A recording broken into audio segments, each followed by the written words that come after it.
My name is Serafina Vale. I am a self-made billionaire. Since childhood, I had only one wish: to marry a loyal man. But the man my family chose loved money more than me, so before the marriage, I decided to test him.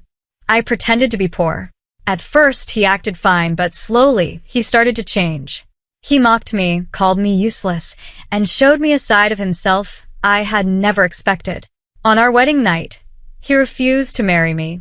But then his best friend stood up, and everything changed. Before I tell you what actually happened, please like and subscribe to the channel, and tell me your country in the comments. Now, let's begin. I grew up believing one simple thing: money can buy comfort, but it can never buy a loyal heart. Maybe that's because of how I was raised. My parents were rich, very rich, but I didn't grow up spoiled. Instead, I watched people closely. I saw how they treated us differently, how their tone changed the moment they heard our name, and how their smiles became wider, but less real. Even as a child, I understood something felt wrong. People weren't loving us, they were loving what we had, and somewhere deep inside me, a quiet wish was born. One day, I will find someone who loves me for me, not my money, not my name, just me. Years passed, and I studied abroad while working harder than anyone around me.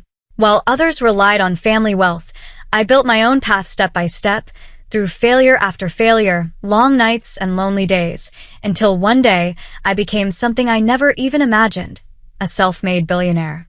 Everything I had, I built with my own hands, but even after all that success, that one wish never changed. I still wanted something simple: a loyal man. One evening, my mother came into my room. She looked serious, but also hopeful. "Someone has asked for your hand," she said. I smiled a little. Marriage was never my priority, but I trusted her. "Who?" I asked.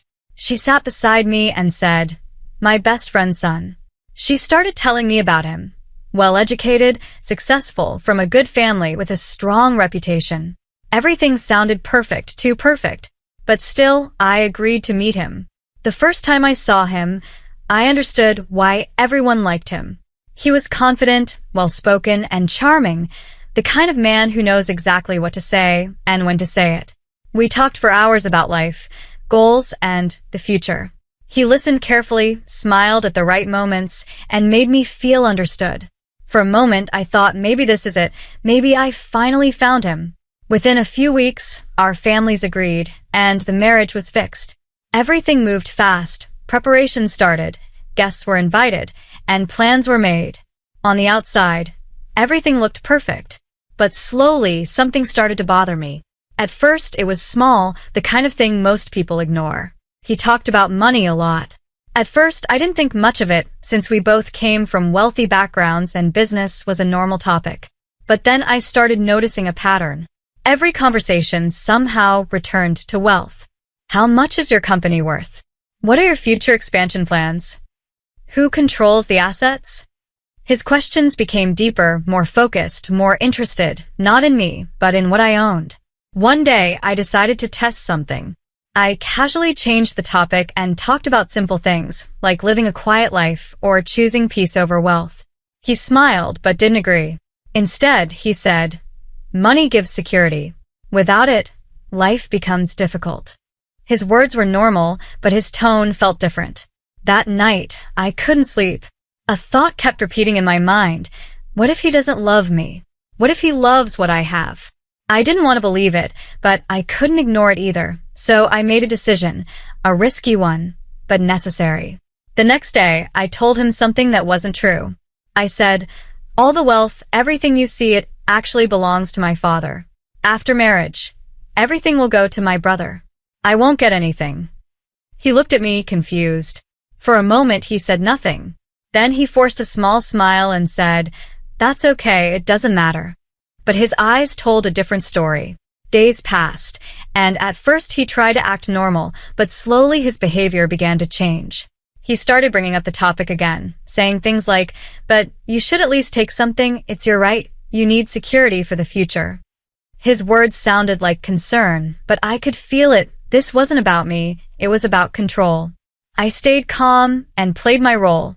"I don't want anything," I told him. I just want a simple life. He didn't like that answer. Not at all. Around this time, I met his best friend. At first, it was nothing, just short greetings and simple conversations, nothing important. But slowly, those small moments started to matter.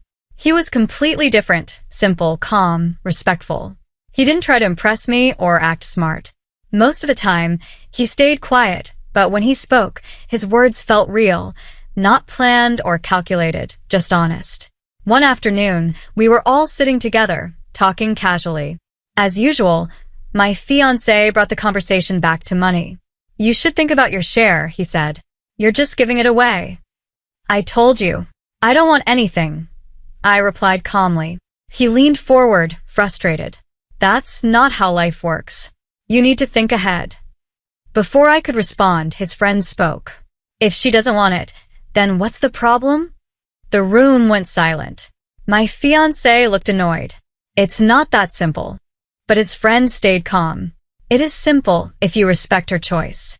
There was no argument, no pressure, just truth.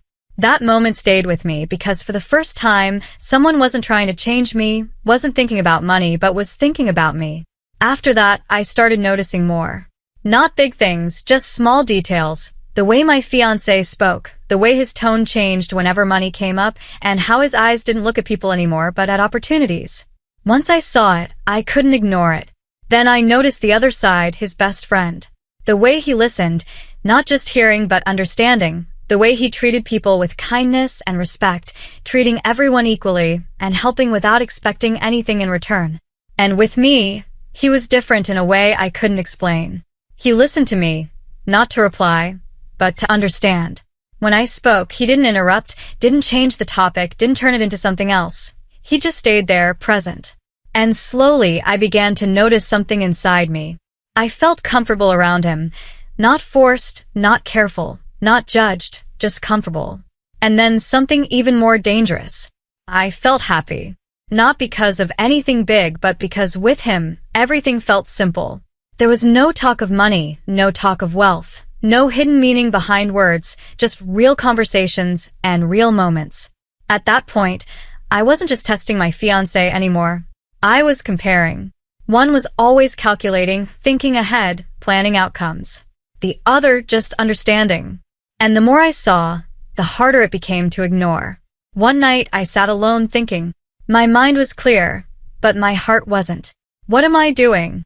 Am I making a mistake? The wedding was close. Everything was ready, and there was no easy way back. And yet, the truth was right in front of me. The man I was about to marry was becoming a stranger, and the man who said almost nothing was becoming someone I trusted. That realization felt dangerous because it meant one thing. I wasn't just afraid of losing the wrong man. I was afraid of losing the right one. That thought scared me, not because it was wrong, but because it came at the worst possible time. My wedding was only a few days away. Everything was already planned, guests invited, decorations ready, families excited, and there was no space left for doubt.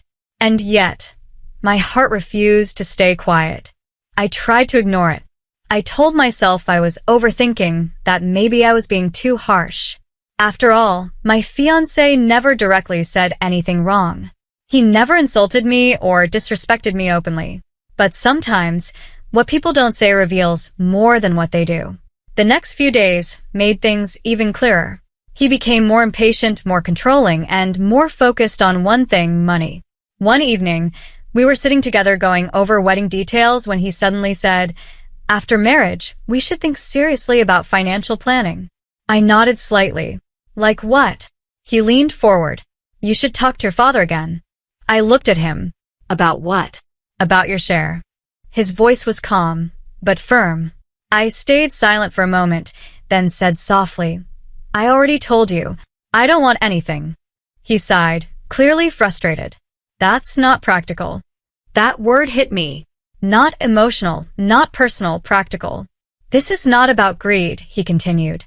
"This is about security." I looked straight into his eyes. "Or control?" I asked quietly. For the first time, his expression changed, just for a second, but I saw it. He quickly smiled again. "You're misunderstanding me," he said. But now I wasn't sure anymore. That night, I sat alone in my room, thinking, replaying every conversation, every reaction, every small detail, and the more I thought, the clearer it became. He wasn't in love with me. He was in love with the life he imagined with me. The next day, I met his best friend again, not intentionally, just by coincidence. He was standing outside, looking at the sky, calm and quiet like always. Do you ever feel something is wrong, even when everything looks perfect? I asked. He looked at me for a moment, then nodded. Yes, he said simply. I gave a small smile. Then what do? He thought for a second, then said, I trust that feeling. Simple words, but they hit deep. I sat beside him, and for the first time, I felt like I didn't have to pretend. You're not excited about the wedding? He asked. I hesitated, then said honestly, I don't know what I feel anymore. He didn't interrupt or question. He just listened. After a moment, he said, You should only marry if you're sure. I laughed softly. It's not that simple. He looked at me. It is, if you're willing to face the truth. There was silence again, but this time it felt different. There was no pressure, no expectation, just understanding. And that scared me even more, because I knew if I kept talking to him, I might find answers I wasn't ready to face. So I stood up. I should go, I said. He nodded. Take care. No stopping me, no emotional words, just respect, and somehow, that meant more than anything else. The days passed quickly, and soon the wedding day arrived. Everything looked beautiful. Lights everywhere, music playing, guests smiling. It was like a perfect dream. But inside me, there was a storm. I looked at myself in the mirror, dressed as a bride, perfect, elegant, calm. But my eyes told a different story. Was this the right choice? That question refused to leave. Then I remembered something. This wasn't just a test for him, it was also a test for me, to see if I was strong enough to choose truth over comfort. The ceremony began. People gathered, families took their places, and everything moved forward exactly as planned. I saw him standing there, my fiancé, smiling confidently like nothing was wrong. For a moment, I wondered if I was wrong, if maybe I misunderstood everything. But then he looked at me, and in his eyes, I saw it again. Not love, not warmth, calculation.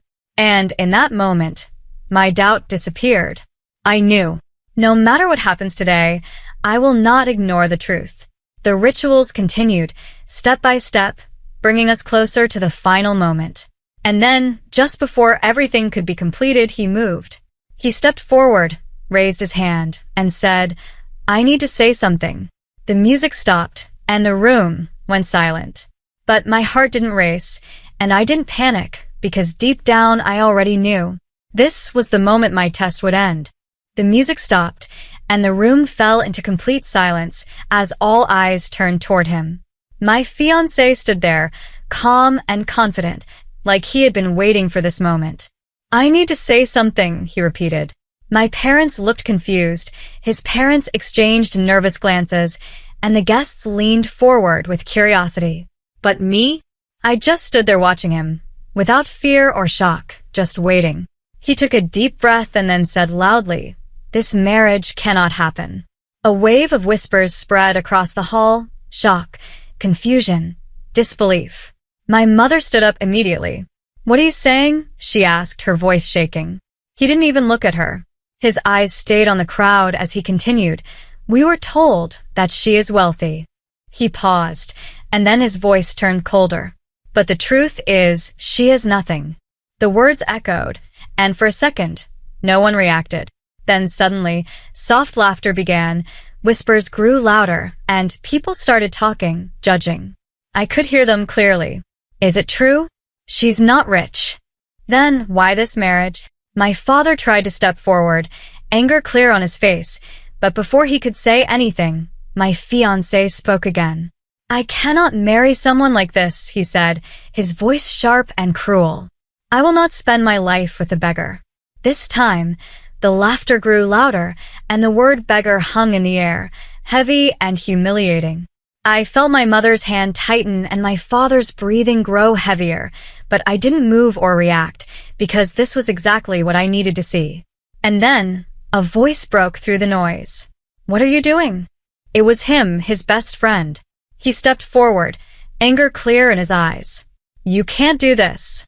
You can't ruin someone's life like this in front of everyone." The crowd quieted slightly, watching, waiting. My fiancé turned toward him, clearly annoyed. "Stay out of this," he said. But his friend didn't move. "This is wrong," he said firmly. "She trusted you." For a second, I saw something change in my fiancé's face, but then he laughed, a cold, mocking laugh. "Why do you care so much?" he said. There was silence. Then he added, "If you feel so bad for her, then you marry her." He looked at him directly, a smirk forming on his face. "And, honestly, she fits your status better anyway." This time, the laughter returned, louder and crueler than before. I saw his best friend lower his head for a moment, the pressure in that room heavy, unfair, and brutal. Anyone else would have stayed silent or walked away. But he didn't. After a few seconds, he lifted his head again. His voice wasn't loud, but it was steady. "Fine," he said. "I will marry her." The laughter stopped instantly. Complete silence filled the room, and for a moment, no one moved or spoke. Even my fiancé looked shocked. "Are you serious?" he asked. His friend didn't look at him. He looked at me, not with pity or pressure, but with sincerity. "I won't let someone destroy her dignity like this," he said. Something inside me shifted, not because he offered, but because of why he offered. There was no greed, no benefit, no calculation, just respect. And in that moment, everything became clear. Before anyone else could speak, I raised my hand. Enough. My voice wasn't loud, but it cut through the silence, and everyone turned toward me. My parents looked confused and worried. "Let me handle this," I said softly. I took a step forward, then another, until I stood in the center between them. I looked at my fiancé first and then I smiled. That smile made him uncomfortable. "You're right," I said calmly. "I did lie." The crowd reacted immediately, whispers rising again, but I continued. "I told you that I have nothing," I said, then paused, because I wanted to see the truth. His expression slowly changed from confusion to realization. "I wanted to see if you would still stand beside me without money," I continued. Silence. "But today," I said softly, "you gave me my answer." His face went pale. I turned slightly toward the crowd. "My father didn't build that wealth," I said. "I did." Gasps spread across the hall. "There is no brother," I added, "and nothing was ever taken from me." Now the silence felt heavier than before. I looked back at him. "I wasn't looking for a rich man," I said. "I was looking for a real one." I paused. "And you just showed everyone who you are." He tried to speak, but no words came out. For the first time, he had nothing to say. Then slowly, I turned toward the only person who stood when it mattered. He looked surprised, unsure. I walked up to him. "You didn't stand for me because I'm rich," I said gently. "You stood because it was right." He didn't reply, but his eyes said enough. I took a deep breath and made my choice. "Not as a favor," I said, "not out of pressure." I looked straight at him. "But because you are the man I was looking for." The room held its breath, and for the first time that night, I felt at peace. Because my test was over. That night, I did get married, but not to the man I was supposed to marry. I married the man who stood for me when the whole world laughed. Not the man who wanted my wealth, but the man who chose my dignity. And in that moment, I realized something I had been searching for my whole life. A real man doesn't stay when you have everything. He stays when you have nothing.